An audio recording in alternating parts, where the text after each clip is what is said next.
Ryan Day has accomplished a lot at Ohio State, but beating Michigan at home remains one challenge he still has to conquer.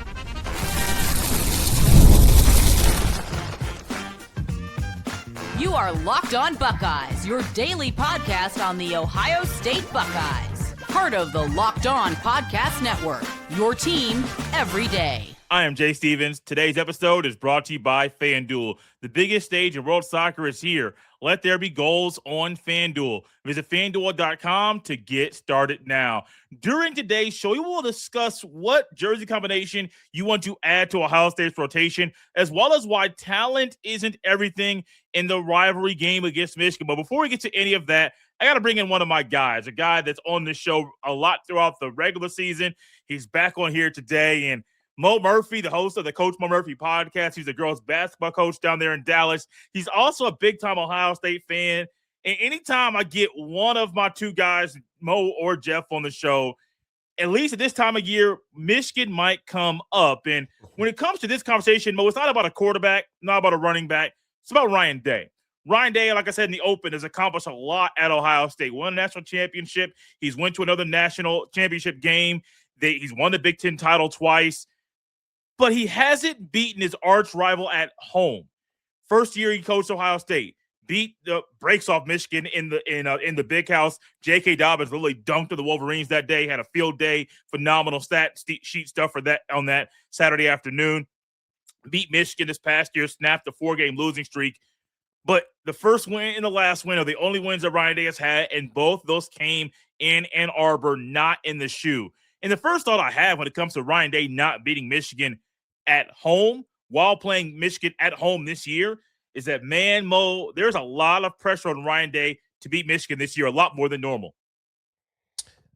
I mean, I understand the conversation. Like, at some point, we got to do it at home. It's been a while, especially when you count, like, just the COVID year and how things have been out of whack since then. Then you add NIL, just all the things that have changed since the last time Ohio State has beat Michigan in Columbus, which makes it seem like ages ago. Yeah. But at the same time, I genuinely think that Ryan Day beating Michigan last year in Ann Arbor makes it where I don't think there's added pressure for this Michigan game. I mean, I think it's always, every year, it's a must that you win that game. Right. And so to lose it 4 years in a row was already like, eye-opening. I can't believe you did this. Like, don't go for 5, just dropping those games. But I guess it would be, I would have I feel that there's more pressure to beat Michigan at the shoe when that game comes around and see where we're sitting. Because if we're 11-0, like, in today's world, that game does not become as significant. Now it's all about how do these players and how do these coaches and how does everybody at Ohio State take it personal and find a way to take it personal. I know it's rivalry week is Michigan. We hate Michigan more than anything, but at the same time, like, that game is no longer end all be all where we're 11-0, but we dropped this game and now it could push ourselves out of playoff contention. You don't even have to go to the conference championship anymore. You could be 11-1 and skip the conference championship and still go to the playoffs and still have a shot. We went 10-2 and went and won the national championship. So, like, some of these games, depending on when they're played at points in time, do not have the same significance. But I do think any year that Ryan Day loses to Michigan to right the ship, he has to win the national championship. And so to take pressure off yourself to win the national championship, you need to beat Michigan. So if you don't want the pressure of going into the playoffs and being expected to win the national championship, then I would say go ahead and beat Michigan in Columbus. Because Ryan Day, remember when he lost that second game, when he lost to Michigan, just with Will Howard and them, and they went on to win the national championship. If that team does not go on and win the national championship, the question I would have is Ryan Day still the head coach at Ohio State? Would we have not moved on at that time? But one thing you won't do, whether we lost to Michigan or not, you won't fire a coach. You won't move on from a coach. You won't mutually part ways from a coach that just won the national championship. And so that was essentially a playoff run that I would say, and I love Ryan Day. I've never been an advocate to fire him, but I understand where the crowd that has wanted to move on and see other pastures at certain points in time during his tenure. Had he not won that national championship, I don't even know if we're having a conversation about Ryan Day. We might be talking about a rebuilding Ohio State and a new coach in their second year or something, or a new head coach this year, because all the pressure, he would have been on the hot seat last year, and the way with the result and the way the season ended, you went 12-0 and then lost in the Big Ten championship, and then followed that up with a first round. You had a first round bye and then go and lose to Miami on New Year's Eve. Like, now I think we're talking about, if he still would have made it through that we would have had a different head coach. So I don't know if there's necessarily added pressure to beat Michigan this year any more than any other year, especially since he did win last year. But I guess it just comes down to, what do both teams look like in that game? Because if Michigan's 11-0 and we 11-0, well, it's two powerhouses. Somebody got to win, somebody got to lose at some point. And I'm not saying we always should be that team that somebody got to win. We should always end up on top against Michigan. But if they're sitting at 8-4, 9-3, then yes, I would say there is added pressure to go ahead and knock off Michigan and give the people of Columbus, Ohio, what they want, which is a win against Michigan at home in the shoe. Here's the thing about this part about added pressure. I don't think the pressure is going to come from outside of the program. I don't think it's going to come from people like you and I, or just fans from around Columbus that just do this Buckeye thing every single day. I think Ryan Day is going to put pressure on himself. I think Ryan Day still wants a Big Ten title so much, a lot more than you. Like, you and I could, like, okay, you don't win a Big Ten. Okay, cool. Like, it's not the end of the world. Not a big deal. But to Ryan Day, I think those games still matter. And knowing in himself that the only wins he has have come in Ann Arbor, those are still big-time wins. I'm not trying to diminish last year's win or the win of 2019. But part of me still believes that Ryan Day is going to put a lot of pressure on himself to knock it out of the park at home. The beauty of it is, Mo, you've laid it out so well. If you lose that game and still in the national championship, you're good. Like, you're good. But it's Ryan Day. He puts pressure on himself at times when no one else is thinking that that's going to happen. But that's just kind of how he's made up. Yeah, I mean, and also losing as many times as you've lost to Michigan in your tenure and still being like the head coach, is you're going to put pressure on yourself, because you probably feel like genuinely it could be over at any point in time. Correct. As far as, well, I'm one bad season away from not being the head coach. And I do think Ryan Day will have plenty of other opportunities the minute he decides he doesn't want to be the head coach for Ohio State. But at the same time, Ohio State is, I think, his dream job. Like, I think this is the job that he wants. And so at the same time, I think you got to get it done. But it's like, to me, now that we lost to Michigan and went and won the national championship, does this game mean as much to you as a fan? Like, knowing that the possibility, depending on where we're at now, if we're 10-2 and it's a must-win game, or if we're 9-2 and it's a must-win game to be 10-2 and try to secure ourselves in the playoffs, and we don't get it done, now we having a different conversation. That's why I say it just depends on where both teams are at coming into that game. Because if you 11-0, if both teams 11-0, you don't even know if their game plan, man, I just don't want a team to get hurt. We might turn around in that scenario. We might be turning around and matched up against Michigan again. Now, do you care about beating Michigan in the shoe, or do you care about me beating Michigan in Indianapolis? Like, there's certain scenarios where that game is like, we're going to turn around and play Michigan no matter what. And so if we turn around, do you want to beat them this Saturday, or do you want to beat them next Saturday?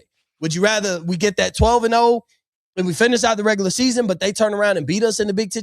So we don't want to risk getting players getting hurt, things like that. And those are scenarios that you always fall into now in this new age college football. But it's just a possibility. Like, there could be a scenario where there's no point in trying to go all out and beat Michigan in the game.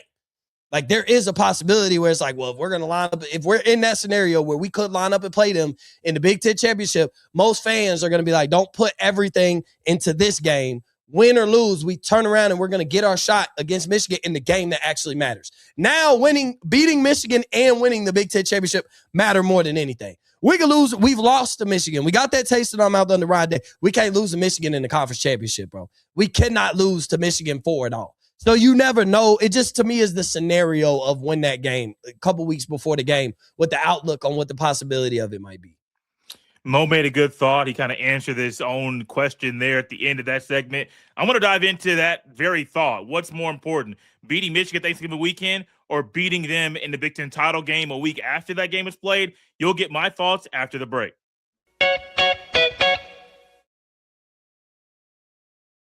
This episode is brought to you by our friends at Odoo. Running a business shouldn't feel like you're trying to connect a bunch of systems that were never designed to work together. One app for accounting, another for inventory, another for sales, and somehow none of them talk to each other. That's where Odoo comes in.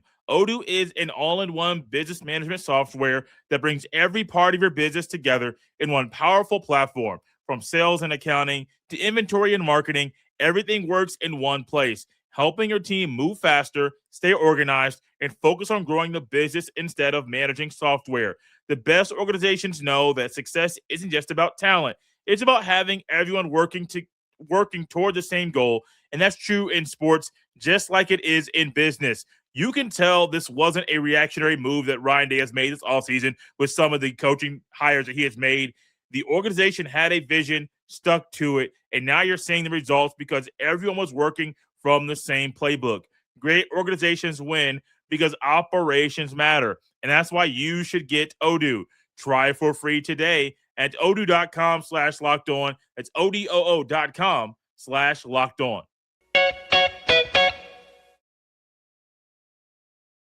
As this show rolls on, we want to continue the conversation we had at the end of the last segment. That Mo kind of brought up a very good question, and it's something that I've thought about. I know Mo's thought about it, and Buckeye fans around the country are trying to figure out what's more important, beating Michigan in the regular season Thanksgiving weekend or beating them and winning the Big Ten title. I'm saying beating them because if you play them back-to-back weeks and 11-0 versus 11-0, and regardless of what happens in that game, you're playing the next week, yes, you still want to win that game that you're playing that day, but you still want to win that trophy the very next week. I have always been in the mindset, Mo, a trophy game outweighs a regular season game, and I don't care who you're playing. I know that does not sit well with a lot of Ohio State fans that have been ingrained for decades that this game means everything. It doesn't mean everything. The Big Ten title, that championship trophy, outweighs what happens that day Thanksgiving weekend. Lifting the national championship trophy up, that outweighs a regular season game. I know Ohio State fans won't like that, and they'll be annoyed, but that you'd rather, Mo, you like trophies. You like winning awards. You were a kid on field day getting that ribbon. You like that kind of stuff.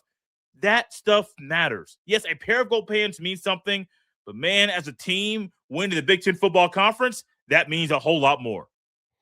Yeah, and I hate that with the way the playoffs is now, and with the 12 team, and even talking about expanding to 16 and 24, 36 and 48, and however long we get until we get an NCAA tournament, men's basketball tournament style of college football, is that you tend to ration with yourself that these things don't matter. And so part of the problem is that's where people think like Ryan Day, he does put pressure on himself for these type of games. He does want a Big Ten championship. And other people are like, bro, you won a national championship without it. It's not the end all be all. But at the same time, it's also a crutch for when you don't win the national championship. Correct. Like Ohio State losing to Miami is not as big of a deal if you knock off Indiana a few weeks prior and win the Big Ten and finish 13-0. Now, it's more of an upset because you hadn't been knocked off. And either way, like, it's a tough loss, but like your crutch is, I still went undefeated. I still won the Big Ten. But when you come out and like, okay, I didn't win the Big Ten, but I won the national championship. So I didn't leave the season empty-handed. But when I don't win the conference championship, don't finish the season undefeated, and then I don't win the national championship, that conference champion, the lack of the not winning the conference championship has made me leave the season empty-handed. And I'm not a believer. I don't believe that it's national championship or bust. Like I do think it's a failure of a season. Like if we don't win the national championship, but sometimes I'll be like, I think we're a little, I don't think we should be thinking that because so far we win one like every 10 years. Yeah. So it's not like we're a team that we're always in the conversation. We've played in them, we've lost in them, we've won them, but we win like every 10 years. So I don't think in between that all 9 years were failures. All 9 years we came up short. The ultimate goal is to win the national championship, but only one team can win the national championship. So I don't come from a place of like that's the team that had ultimate success, but you can't tell me every other team that didn't win it had a bad season. Had Indiana lost in the national championship, Indiana wouldn't have walked away and said they had a bad season. No. They fell Not at short all. of their dream and the ultimate success, but you wouldn't walk away and be like, man, we had a terrible season. But Ohio State fans will get there and then lose. And it's like, man, that's now because of that loss, everything we did before that is washed. I don't care. There is no type of success. So there's that. It's just that pressure for Ryan Day. But if you play Michigan and you know you're going to turn around and play them, you got to beat them the following week. That's more important than the regular season. And if you knock them off in the regular season, then you got to beat them twice in a row. Because nobody's going to care that you win that regular season last matchup if we're going to turn around and you lose to Michigan in the conference championship. And that'll probably turn around and probably be your worst loss in your tenure. There were times that Michigan has beat you that they shouldn't have. It's certain Michigan teams that shouldn't have beat you or whatever and talent-wise couldn't compete with the team that you put out. But if you win in the regular season, beat Michigan and turn around and lose to them in the conference championship and give that to Michigan over you as well, man, that's a tough situation to be in, especially if you're Ryan Day. A very tough situation, one that Ryan Day doesn't want to be in. But one thing that helps him this year is the fact that he has a returning starting quarterback. For the first time since C.J. Stroud, they're going to have the same starting quarterback in back-to-back years. Mo, that's kind of weird to think about when you were growing up watching Ohio State football and I was watching Ohio State football. You can almost tell when a guy was going to be a starting quarterback multiple years. And I made a comment, I think it was on Tuesday's show, that before the 2023 season, there was a thought that Kyle McCord would start at Ohio State for multiple years. We didn't know what he was going to be as a starter or what kind of quarterback he would be. It was kind of clear early on in that year that there was a path for him to not be a starting quarterback in 2024, and he wasn't, and it worked out well. But that just goes to show like how special it is to have the same guy 2 years in a row. Even getting a transfer in Fields 2 years, that's huge. That's very, very big time. And for Ryan Day to have Julian Sayin, once again, add in Jeremiah Smith, the best player in college football, a defense that is going to have what we said before the show, a no-fly zone. That secondary is going to be nasty. This offense, this team overall has the talent to beat Michigan this year. Now, the thing is, it's a weird little thought here. The talent isn't everything. There have been a lot of times Ohio State has lost to Michigan, and they were clearly the more talented team. In this game, talent isn't everything, but having the more talented team definitely helps.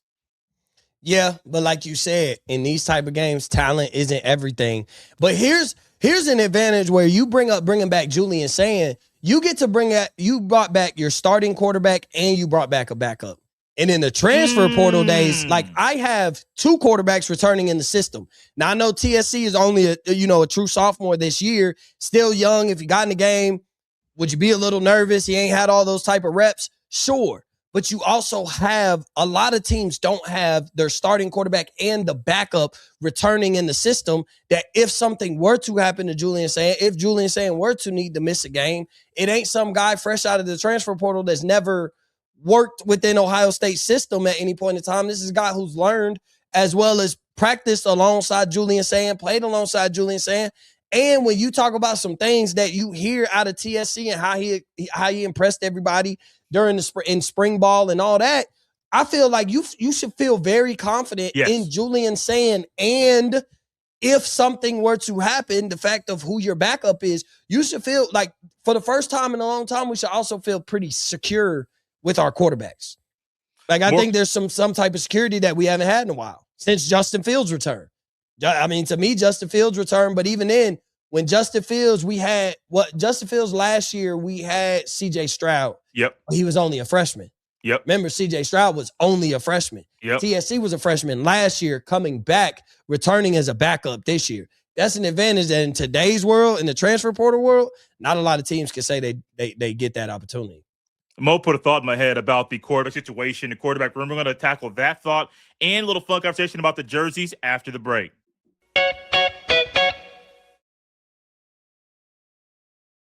This episode is brought to you by our friends at FanDuel. The biggest stage in world soccer is here, and every match feels like it has the potential for a memorable moment. One goal could completely change the energy of a game, shift momentum, and alter the outcome in an instant. That's what makes tournament soccer so exciting, from the opening whistle to the final kick. Now, FanDuel is giving fans another reason to stay locked into every match with every goal pays. Bet on a match and get bonus bets for every goal scored in that match. More goals mean more bonus bets. All you have to do is turn on your token. We've all seen those matches where it's scoreless for what feels like forever. And then one goal completely flips the game. Suddenly, everyone's pressing, the crowd comes alive, and the final 20 minutes become must-watch television. From the opening whistle to the final kick, let there be goals on FanDuel. Visit FanDuel.com to get started now.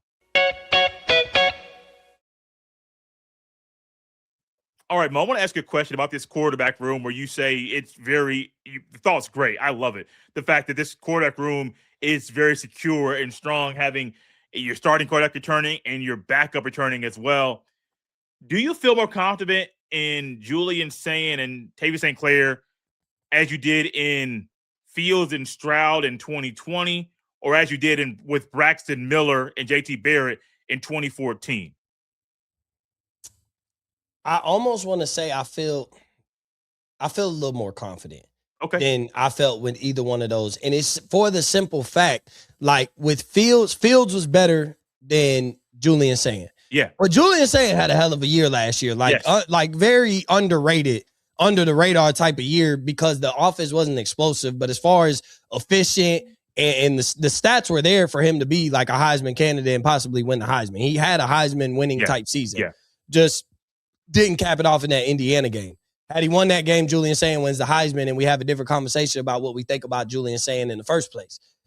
But I got more confidence in St. Clair than I did because he is a second-year guy within the system. Yeah. And so leaning on a freshman, now I understand inexperience is inexperience, but the more I sit back and learn, the more comfortable I feel when it is my opportunity. And so it's different pressure as a freshman to come in and have to fill some shoes because your quarterback went down, because your quarterback can't play, playing in an Ohio State uniform, then already basically being on that sideline, experiencing the environment, seeing the fans, experiencing what it's like on after games on social media, what fans have to say, seeing all these podcasts and everything that covers Ohio State and the media. He's got the full-blown experience already, got his freshman jitters out the way. Would he be nervous if he had to come into a game? I'm sure. But seeing some of the things that I saw, from him out of spring, the guy looks pretty comfortable in the pocket and looks pretty ready to go. He looks like a guy who he's ready if his jersey number gets called. And so that's where my confidence is because this is a second-year guy. And in today's world, to bring back your starting quarterback and your backup, that doesn't exist in a lot of places in today's world because that backup can come in as a freshman and then somebody else come and offer him an NIL bag and he's gone. You know what I'm saying? We saw it when we got Aaron Nolan.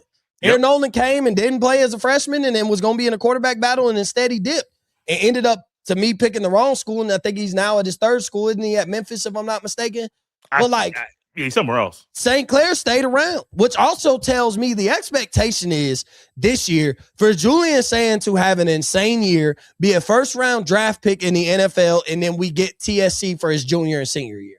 For him to stay, that tells me like there was a plan in place. And I know the conversation right now is securing some of these other quarterback recruits. I know you brushed on it last week. You had to talk about it a few times because that's the thing everybody worried about us keeping this 5-star quarterback and stuff. But I think right now the plan is in place that we have our starting quarterback for the next 3 years. We got Julian Sayin this year, and then TSC going to be the next 2. And basically any guy that we're bringing in is to groom the same way that we did. But there's no we want these 5-star guys to come in here to be able to have that opportunity, groom them like TSC. But there's no guarantee that if they don't play after their freshman year next year, if TSC come back for his senior year and he's playing and he's the starting quarterback because he played really well as a junior and the money made sense for him to come back and he wasn't necessarily a top 5 pick. You know what I'm saying? There's no guarantee that same guy that you were begging for to come stays and sticks it out and sits for 2 years. Not everybody going to do what Arch Manning did. Not everybody going to do what TSC did. That's very rare, especially when you talk about 5-star elite caliber quarterbacks that knows that if I wasn't at Ohio State, I'd be playing almost anywhere else in the country.